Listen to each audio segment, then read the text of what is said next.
Sa mundong puno ng panloloko at pagpapanggap, may isang waitress na pilit kumakayod para sa pangarap at isang lalaking kilala bilang babaero, sanay makuha ang lahat ng gusto. Dalawang taong magkaiba ang mundo, pinagtagpo ng isang kasunduan. Kunwari lang daw, peke lang dapat. Pero paano kung sa bawat ngiti, sa bawat yakap at sa bawat titig, ang kunwari ay maging totoo?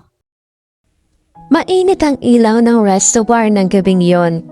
Hinalo pa ng amoy ng inihahain na sisig at halo-halong boses ng mga customer. Sanay na si Maxine Salas sa ganitong eksena, shouting orders, clinking of glasses, at minsang reklamo ng mga lasing na customer. Ngunit ngayong gabi, may isang lalaking tila hindi bagay sa lugar. Nakasandal ito sa high chair, suot ang branded na polo at relo na halatang mas mahal pa kaysa isang buwang sahod ni Maxine. Nakangiti ito pero may halong pilyo sa mga mata. Bis, pwedeng dagdagan ang ice? Actually, dagdagan mo na rin ang ngiti mo. Napailing si Maxine. Sir, drinks lang ang kasama sa order. Hindi pati yung pagngiti ko sa inyo kasama. Nagulat ang lalaking yon. Hindi sanay na sinasabihan ng ganon. Pero imbes na mainis, mas lalo siyang natuwa. Gusto ko yan. Ano nga pala name mo? Nameplate ko ba ang tinitingnan mo? O mukha ko? Kasi obvious naman, di ba? Napahagalpak ng tawa ang mga kasama ng lalaki. Pero hindi ito na-open. Sa halip, mas lalong nagdingding ang ngiting niya. Game ka ha? Ako nga pala, si James. Hindi kumibo si Maxine. Iniwan na lang niyang nakabiting sa ere ang pagpapakilala nito sa kanya. Sa isip niya, aba, akala mo naman interested ako. Playboy vibes all over?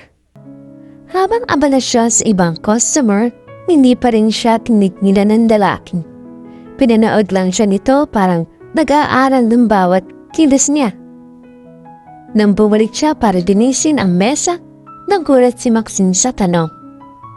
So, kailan ka magiging girlfriend ko? Napahinto at napatitig si Maxine. Sumalubong ang mga kilay niya. Excuse me, hindi ako kasama sa menu, sir. Tatikilan ng ibang waitress na nakarinig. Pero si James, relax lang. Mayabang pero nakaka-charm. Sayang, kung may option lang, bibilhin kita. Option? Sorry. Sold out na ako at hindi ako for sale.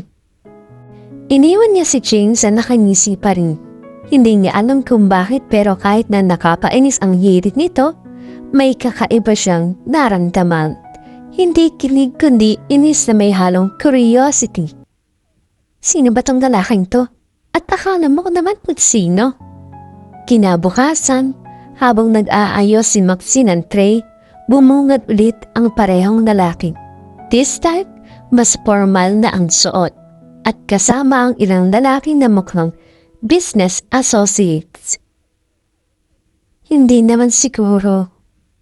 Bumulong bahagya si Maxine at bago pa siya makaiwas, lumapit si James, dala ang pamilyar niyang ngiti. Oh, nandito ka pala ulit, miss. Perfect timing. May kailangan akong tulong. And I promise this time, babayaran kita. Napakanutang noon ni Maxine. Ano bang kalokohan ng pinaplano ng babaerong to? At pakaramdam niya, magsisimula na ang isang gulong hinding-hindi niya makakalimutan.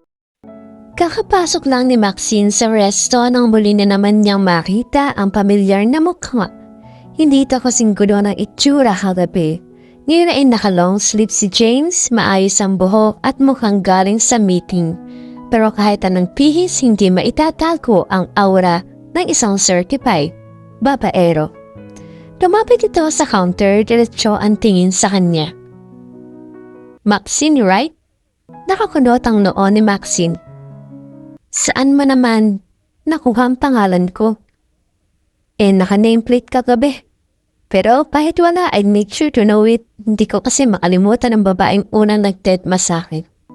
Napairap si Maxine habang ang ibang waitress ay nagpupulungan. Halatang kinig sa presensya ng gwapo't mayaman na customer. Kung mag-o-order ka, sabihin mo na. Wala akong oras makipagbulahan sa'yo. Ngumisi si James, saka yumuko ng bahagya para ilapit ang boses sa kanya.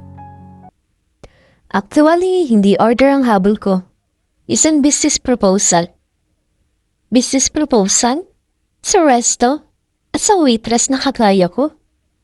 Nice try. I'm serious, I'll pay you kung papayag kang magpanggap na girlfriend ko. Natikiran si Maxine, muntik pang mabitawan ang hawak na baso. Tila slow motion ang paligid at nakarinig siya ng collective coughs mula sa ibang stop. Ha? Ang lakas ng tama mo. Bakit ako? Kasi ikaw lang ang hindi nahulog sa charm ko. At kailan ko ng totoong kontra-atake ngayong linggo. May family dinner kasi and if I show up single, siguradong ay set up na naman ako ng parents ko sa mga anak ng business partners nila. At iyon ang ayoko. At ano naman ang mapapala ko dyan? Nakangiti habang naglabas ng envelope si James.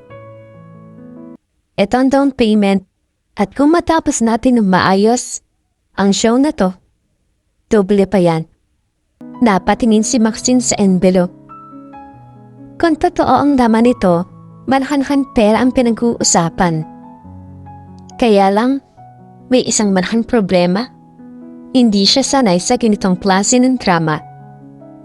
At kung pumalpak ako, hindi ka papalpak, marunong kang sumagot, matalino ka at may attitude ka na siguradong ikatutuwa ng parents ko. You're perfect for the role. Para siya na platter kahit ayaw niyang aminin. May point ang lalaking to, ngunit bago siya makasagot, may biglang pumasok na dalawang babae. Parehong katikilan, na parang gusto siyang kainin ng buo. James! Hindi ka na nagpaparamdam. Akala ko ba may date tayo today? Napatingin ang dalawa kay Maxine at halos sabay na nagtanong. Sino siya? Napakurap si Maxine. Bago pa siya makagalaw, agad na inakbayan siya ni James at buong kumpiyansang ngumiti. She is my girlfriend. Halos namawa ang mata ni Maxine sa gulat pero huli na nakanganga na sa pagkabigla ang dalawang babae. At bago pa man siya makareact, dinala na siya ni James sa palayo sa counter. Anong ginawa mo? Practice lang, at least convincing ka. So deal? At doon napaisip si Maxine. Isang hakbang lang at papasok na siya sa mundong puno ng kasinungalingan, drama, at baka hindi niya inaasahang emosyon. Bago pa man tuluyang makapagsisi si Maxine sa pagsang-ayon, isang mamahaling kotse na ang nasa harap niya. Nasa passenger seat siya habang si James ay nakasandal sa manibela na parang wala lang. Sure ka ba rito? As in, magpapa-family dinner ka na may kasama kang stranger? Ngumiti si James. Correction, hindi ka stranger. Ikaw ang girlfriend ko. Well, for tonight. Napairap si Maxine habang yakap sa bag niya. Hindi niya alam kung dapat ba siyang kabahan o matawa. Pero bago pa man siya makapagreklamo, huminto na ang kotse sa harap ng isang malaking mansyon. Ilang katulong ang agad na sumalubong. Remember babe, smell ka lang at huwag mong kalimutang hawakan ng kamay ko. Kailangan natural. Babe agad? Ano bang gusto mo? Honey, sweetheart, mahal? May iningis ang ginawa ni Maxine. Tamigil ka nga, o kasampalin kita. Pero kahit inis, wala siyang nagawa ng hawakan ni James ang kamay niya at hinila siya papasok. Sa loob ng mansyon, sinalubong sila ng isang eleganteng babae, si Mrs. Valdez, ang ina ni James. "Oh, James! At sino naman itong kasama mo?" "Ma'am, this is Maxine, my girlfriend." Nanlaki ang mata ni Maxine pero agad siyang ngumiti ng pilit. Sa isip niya, "Maxine, umarte ka. Iniisip mong nasa teleserye ka lang." "Good evening po, tita. Ang ganda ng bahay niyo." Napatingin si Mrs. Valdez. Tila nagulat sa maayos na manners ni Maxine. Samantala, sa hapag, nagsimula na ang dinner. At doon nagsimula ang pinakamasilang eksena dahil panay ang tanong ng pamilya ni James. "So, Maxine, how did you and James meet?" Halos mabilaukan si Maxine ng tubig, pero agad na sumalo si James. "Sa cafe po. Love at first sight actually." "Ano? Love at first sight?" Pulong ni Maxine. Ngumiti si James. "Smile ka lang, babe. Convincing tayo." Napakagatnabi si Maxine at napilitang ngumiti, pero sa ilalim ng mesa, sinikuya si James ng malakas. Napapikit ito, pero hindi nagpahalata. Habang tumatagal ang dinner, napapansin ni Maxine na parang hindi naman ganon kasama ang pamilya ni James. Warm sila, magaan kausap, pero hindi rin niya mapigilang mapansin na tuwing tinitingnan siya ni James, may kakaibang dambi ang mga mata nito sa kanya. Hindi lang yung typical na flare look, kundi parang sincere. "Alam mo, Maxine, matagal ko nang hinihintay na magpakilala si James ng babae. You're lovely, iha." Parang siyang nakuryente sa papuri at napatingin kay James. Nakangisi ito, parang nagsasabing, "See? Effective tayo." "This is getting dangerous, James." "Dangerous? You mean exciting?" At doon niya na-realize, baka hindi lang siya basta nakapasok sa isang palabas. Baka unti-unti na rin bumabalik sa kanya ang isang bagay na matagal na niyang iniiwasan. Ang posibilidad ng pagkahulog sa maling tao. Unang linggo pa lang ng kanilang kasunduan, para hindi na alam ni Maxine kung totoo ba o scripted pa rin ang lahat ng ginagawa nila ni James. Kahit simpleng paghawak ng kamay, para bang may kuryente siyang nararamdaman. At ngayon, kasama na naman siya sa isang private party na dinaluhan ng pamilya at ilang business partners ni James. Nakasuot siya ng simpleng red dress na pinili pa mismo ng binata. "Relax ka lang," bulong ni James habang nakahawak sa baywang niya. "Remember, girlfriend kita ngayon. Kailangan nilang maniwala." "Girlfriend ko, no?" Maraing sagot ni Maxine, pero hindi niya napigilan ang mapulang pisngi niya. Habang nakangiti sila at namilibot sa mga bisita, biglang lumapit ang isang babae. Tall, sexy at halatang sanay sa atensyon. Agad itang humakap kay James. "James, long time no see." Malambing na bati ng babae. Parang automatic na kumunot ang noo ni Maxine. Pero bago pa siya makapagsalita, nagsalita si James. "Ah, si Maxine pala." Hinila niya si Maxine palapit at ipinakilala. "My girlfriend." Napataas ang kilay ng babae. "Girlfriend? You're kidding, right?" "Do I look I'm kidding?" Sagot ni James habang higpit ng kapit sa kamay ni Maxine. Hindi alam ni Maxine kung matutuwa ba siya o maiinis. Kasi habang pinapakita ni James na protective siya, ramdam naman niyang totoo ang tinig ng babae kay James. Tila may malalim na pinagsamahan. Nang makaalis ang babae, agad siyang sumimangot. "Sino yun?" Tanong ni Maxine halatang hindi mapakali. Ex ko, don't worry. She means nothing now. Sagot ni James. Wow, ang bilis ha. Sanay na sanay ka siguro sabihing she means nothing sa lahat ng babae mo. Balik ni Maxine sabay iwas ng tingin. Patigilan si James. Hindi sanay na may umaastang ganyan sa kanya. Kadalasan kasi lahat ng babae nakangiti at sunod-sunuran. Pero itang si Maxine, palabal. You're jealous. Ani ni James, nakangisi. Ha? Ako? Jealous? As if. Depensa ni Maxine pero halatang namumula na siya. Then bakit ka sumisimangot? Bakit ka samang malaman kung sino siya? Natural lang curious ako. Ako ang nagtatanggap ng girlfriend mo. Nagpapanggap pala.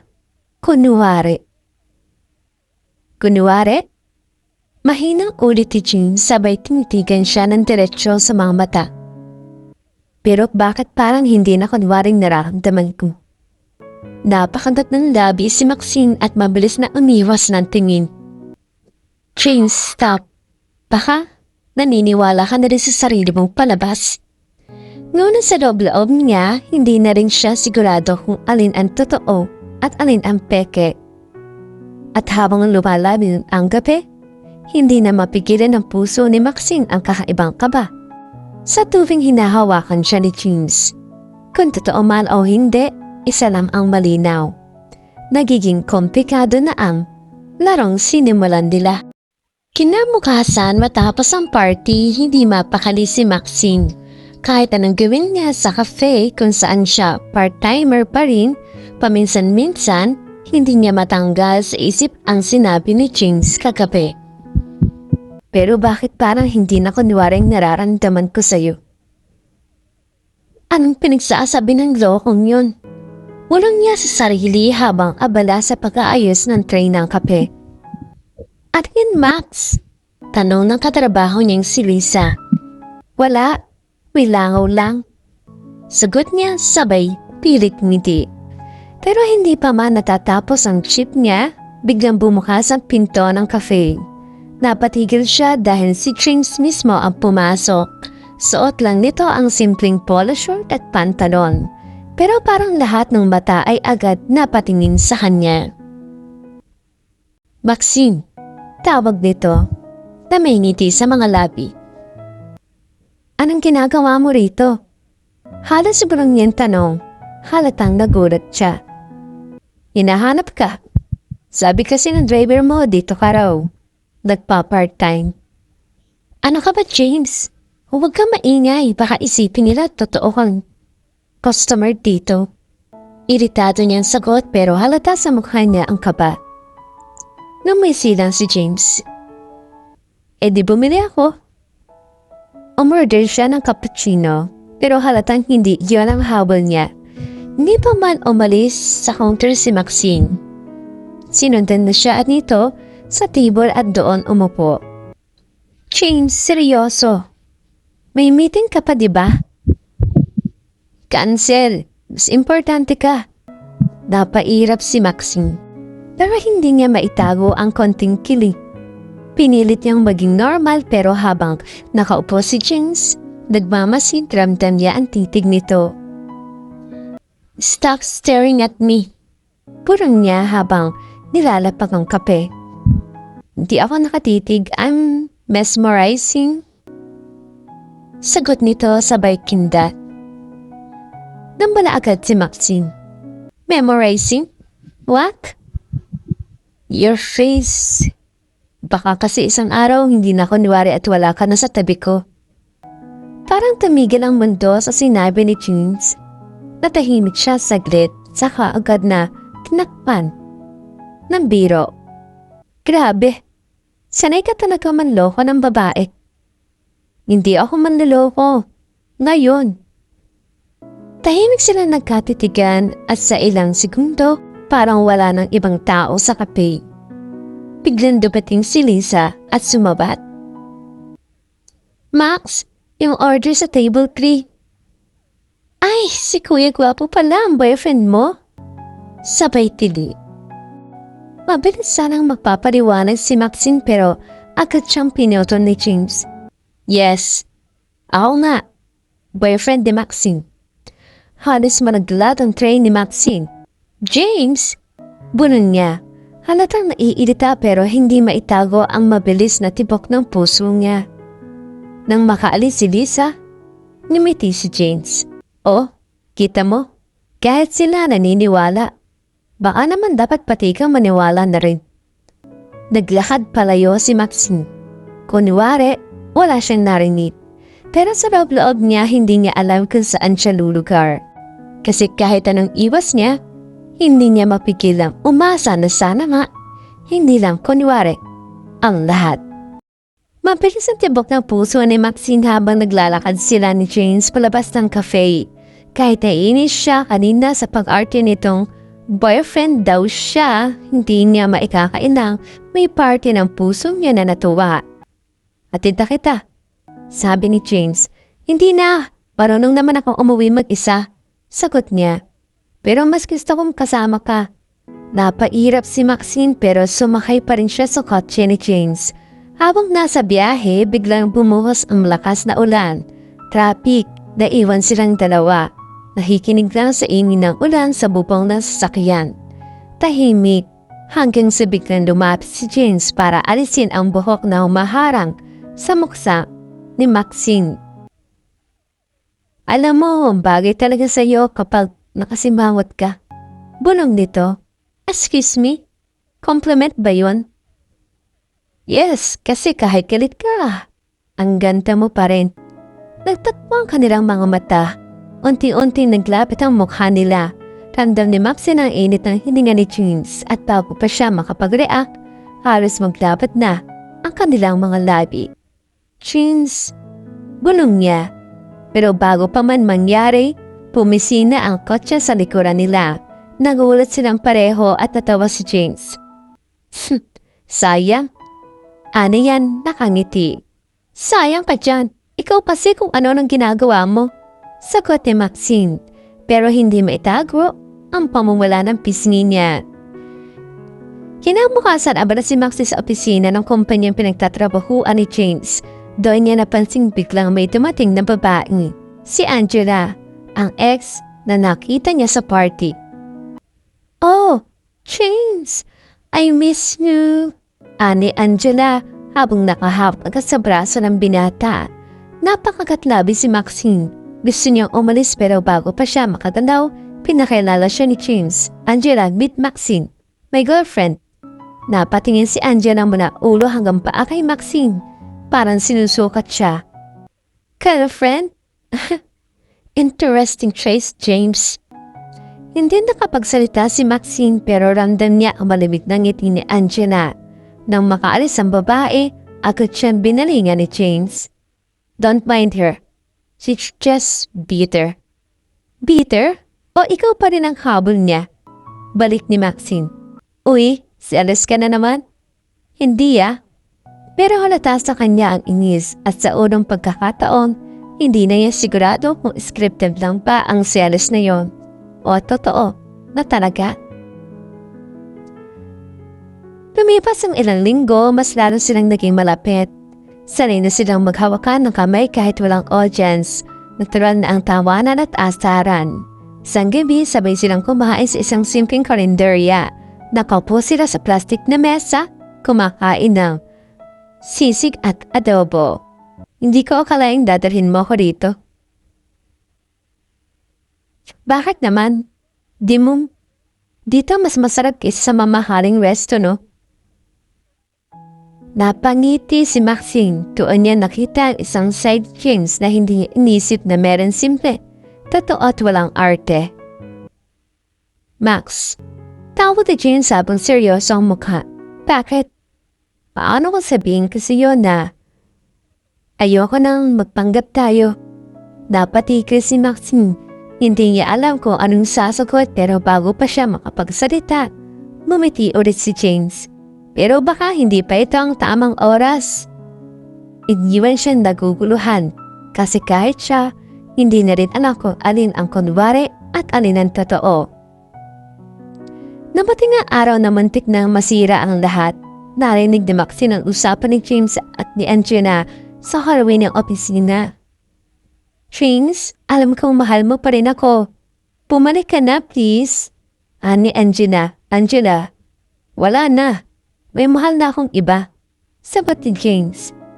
Pero bago pa marinig ni Maxine ang huling sinabi, nakalayo na siya. Inisip niya si Angela pa rin ang mahal ni James. Umuwi siyang luhaan, ayong sagutin ng mga tawag dito. Kinabukasan, hinarap siya ni James. Max, ano bang nangyayari? Bakit hinihiwasan mo ko? Kasi hindi ko kayang lokohin ang sarili ko. Mahal mo pa rin siya. Sigaw ni Maxine. Tahimik si James. Lumapit siya. Inawakan ang kamay ni Maxine at tinitigan nito ng diretsyo. Mahal ko siya? Mali ka. Ikaw ang mahal ko, Maxine. Doon pa, pero ngayon ko lang na-realize kung gaano ka kahalaga sa akin. Natahimik si Maxine. Luhaan, pero nangingiti. James, bulong niya. Lumipas ang ilang araw, nagbago na ang lahat. Wala ng kontrata, wala ng peke, ang natitira na lang ay 2 pusong sabay na tumitibo. Naglakad sila sa tabing dagat, hawak ang kamay. Naalala mo ba nung unang binayaran lang kita? Biro ni James. Naaalala ko at mantika na kitang sampalin sa kapal ng mukha mo. Sagot ni Maxine sabay tawa. Pero worth it naman, di ba? Ani ni James. Worth it? Sigurado nga. Kasi kahit scripted ang simula, totoo ang naging ending. Humintaw si James. Nirap si Maxine at walang pag-alinlangan siyang ninakat. Sanghalik na hindi na kailangan ng kontrata dahil totoo at sa wakas natapos ang lahat, hindi bilang palabas kundi bilang isang tunay na pag-ibig. Wakas. Totoong pagmamahal ay dumarating sa oras na hindi inaasahan at sa taong hindi mo kailanman akalaing makakasama mo habang buhay. Sa huli, ang kunwari ay naging totoo. Kung nagustuhan mo ang kwento nating kunwari lang, huwag kalimutang mag-like, mag-comment at mag-subscribe para sa iba pang kwento ng pag-ibig. Baka ang susunod nating kwento ay kwento mo na. Maraming salamat sa mga karomantiko audio series. Naway naging masaya at tumatak sa inyong mga puso. Hanggang sa muli. Kailan mo sisimulan ang